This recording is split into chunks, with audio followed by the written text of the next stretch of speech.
And I know a lot of people, it was like a lot of questions. It felt like every single post I put on Woodward Sports last week with CJ coming back was, is he going to be playing? Is he going to be playing? Is CJ back Sunday? And in a lot of our chat, like we've heard that all week. Now knowing he's not, I put a tweet out there, brother, and I was like, all right, he's not coming back this week, but they're talking about how great of a practice he's been having this week.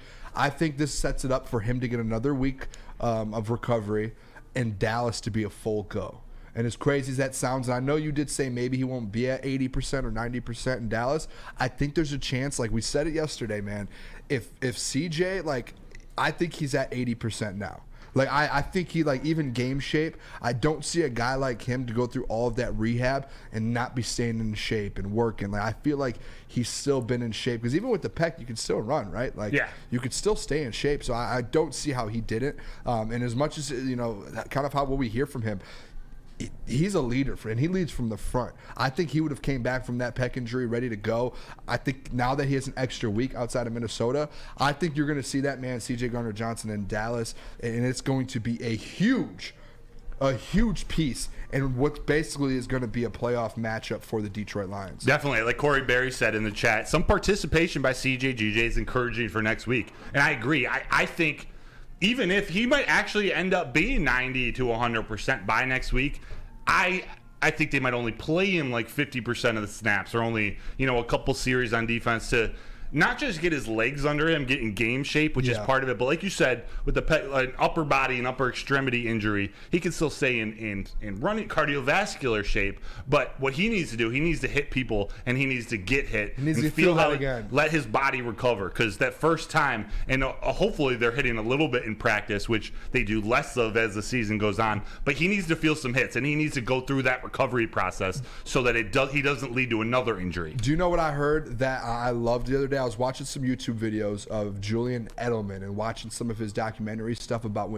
throughout his path with the Patriots. And when he came off his injury, something that he said, and especially too, and it wasn't even off injuries, it was just every week, that he says, like, getting back when you're in the season and you're not hitting during the week and all of that, he was like, you just have to go out there on a Sunday and just go after someone and just lay one hit on, and as soon as you get that first hit, you're back. And nothing else matters. Like, that's the way to get in that game shape. And there was actually a video of him doing that in the Super Bowl. The Super Bowl, you're off for weeks, you're practicing, you're out of that loop there. And there was a video of him in the Super Bowl versus who was the second guy in the secondary on this, was it the Seahawks maybe? Chancellor.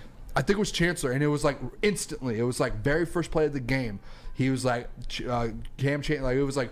He's one of the biggest hitters in the league, and he was like, right away, I had to just go up against him, lowered my shoulder, like, closed my eyes, and he was like, I just laid the hit, and I got dominated. But right after that, he was like, we're going, and they went on, and he went to go dominate in that game. So I think CJ, once he's back, that's going to be kind of the case. It's once he lays that first hit, that man's back, and he's back to old CJ Gardner-Johnson. I did real quick, just because Sunday's the division and potential division winner, Dan Campbell did have some things to speak on it. Dan was on the 0-16 team. He has been in Detroit through its ups and downs.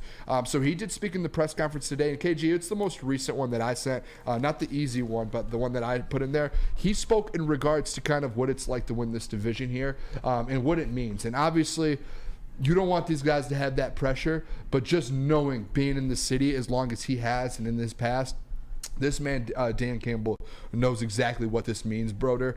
Well, you were there in Allen Park today, right? Oh, yeah. Did you feel that coming off of him, like, hey, we know what's in the air right now? Oh, yeah. He talked about a lot of the guys even on this team aren't old enough to remember or to just have experienced like the consistent Lions losing, but he does, and he's not exactly spreading that message, but I think he's letting them know how important this is to the city. You have to let them know. They have to have that feeling. Let them it's know. Like you're playing for a championship. It's like playing it. It's like being in the Super Bowl and them not being like, hey, don't think about it. But no, you're playing for a Super Bowl. Like, it's like you're playing for a championship, but hey, don't think about it. Here's Dan talking about kind of winning the potential first division in 30 years.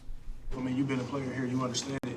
How excited people are to try to clinch this division title, but just not carrying the weight of the past. How do you express that? And we're back. We're back. I don't know. That might be on my end, to be honest. No. I got you right here. We got it. How about this? Yeah, I think it's no, they don't. No, I understand. I understand. I definitely do. And I think that's what a lot of this is about. But we are a young team, and most of these guys weren't even born last time that they won a division. So it's not. But I think they also understand how special it'll be. You're telling me we can be a division winner first time in 30 years for an organization. That's special. I don't care how you cut it. And so whatever perspective you take, it's still special. So I think that's the message, and they understand that. And look, we want this, But I would tell you, Minnesota wants this division too, and they're going to be ready to go. And so we got our hands full, but I like where we're at. Hey, you guys hear there at the end real quick? Nick coming at me for saying I was scared. You guys remember what I was saying earlier about how Minnesota, they kind of control their own destiny to win the division as well? And you heard Dan there say, hey, they know what this means. They know what it's about, but we still have to be locked in because Minnesota, they want to win this division still too, and they can still do it because they play you 2 out of 3 games. Doesn't matter if you have one ass cheek and 3 toes. Thank you, Dan. I will beat your ass. So I'm just like I said, as a man of the people, I'm standing on the front line saying, here's the deal, fellas. This is what's happening. Let's stay grounded here. Let's win it before we start celebrating. I saw a picture at a Walmart or a Meijer that they already. And they weren't supposed to. They put it out early on accident, and they weren't supposed to. But they got a shipment in. My guess it was just to be safe if they win Sunday to put them out on Monday morning. But they put out NFC North champions shirts for the Detroit Lions yesterday, and they haven't clinched yet, and they haven't won. And it was going viral. It was all over. I can't remember. East Lansing. In East Lansing. You can't make this up. You don't like that, brother? What? You like it? You don't like that pick?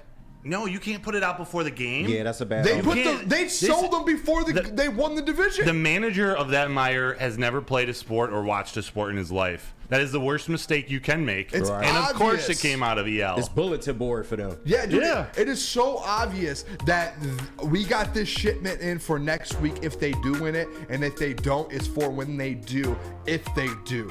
The fact that they put them out before they won the division, Nick, for you to ask saying you don't like that, now I know how you. Yeah, it's not a good look. Now I know how you jinx so many games because you're okay with that.